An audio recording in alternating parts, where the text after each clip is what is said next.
नोरमा group, जो सोचता है वो करता है। आपके अपने सपनों का आशियाना।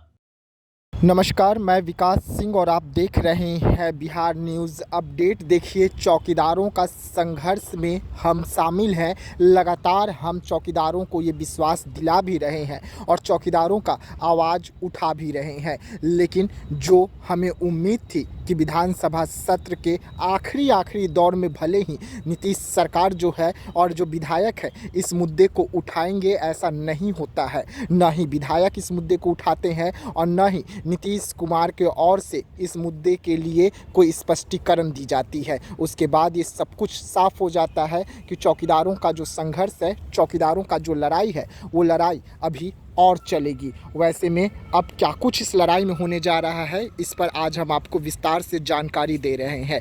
देखिए, चिराग पासवान समाज के सबसे बड़े नेता हैं और चिराग पासवान लगातार अपने समाज के लिए संघर्ष करते हैं, उन्हें न्याय दिलवाने की बातें करते हैं। लेकिन चिराग पासवान इस वक्त काफ़ी गुस्से में है। गुस्सा जो चौकीदारों के साथ धोखाधड़ी हुआ है उसको लेकर है और चिराग पासवान ने अब ये साफ तौर पे कहा है कि ये जो धोखाधड़ी है वो हम बर्दाश्त नहीं करेंगे। ये उनकी पार्टी का बड़ा बयान निकलकर सामने आ रहा है। यानी कि चौकीदार जो उम्मीद लगाकर चिराग पासवान से बैठे हुए थे, बिहार सरकार से बैठे हुए थे, ये उम्मीद पर पानी फिरा। लेकिन इसके बाद भी अब चिराग पासवान जो है नीतीश कुमार से दो हाथ करने के मूड में नज़र आ रहे हैं और यही कारण है कि चिराग पासवान ने अब साफ तौर पे इस लड़ाई को अपनी लड़ाई जो है वो बता दिया है और साफ तौर पे कहा है कि चौकीदारों की जो लड़ाई है उस लड़ाई को अब हम लड़ेंगे और चौकीदारों को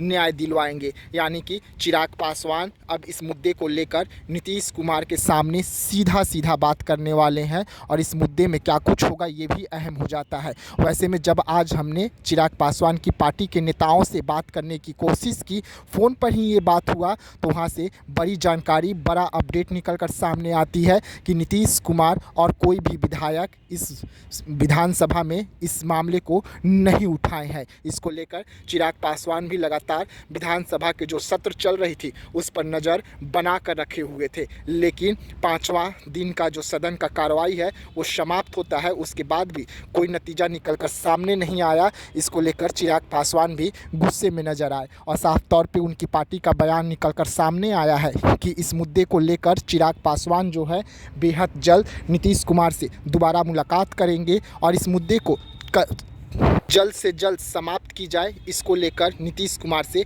बातें भी करने वाले हैं। अब ये देखने वाली बात होगी कि ये मुलाकात कब होती है और इस मुद्दे पर नीतीश कुमार का अब क्या कुछ मामला निकलकर सामने आता है। लेकिन चौकीदारों को उम्मीद था, सभी को उम्मीद था कि जो शीतकालीन सत्र आएगी, इस सत्र में नीतीश कुमार जो हैं कुछ बड़ा ऐलान कर सकते हैं, कुछ बड़ा कार्रवाई कर सकते हैं चौकीदारों के मुद्दे को लेकर, लेकिन ऐसा कुछ नहीं हुआ। इसको लेकर तमाम लोग जो है वो जो खुशी मनाने के चक्कर में लगे हुए थे, जो खुश थे कि अब शीतकालीन सत्र आई है, अब उन्हें खुशखबरी मिलेगी, वो खुशखबरी पर पानी जो है वो फिरता हुआ नज़र आया। लेकिन अब देखने वाली बात होगी कि चिराग पासवान के मुलाकात के बाद और क्या कुछ इस मामले में नया निकल कर सामने आता है। लेकिन हाँ, ये साफ तौर पे चिराग पासवान का पार्टी का बयान आया है कि अब इस लड़ाई को चिराग पासवान लड़ेंगे और चिराग पासवान की पार्टी लड़ेगी। तो ऐसे तमाम खबरों के लिए आप रहिएगा हमारे साथ, दीजिएगा इजाज़त। धन्यवाद।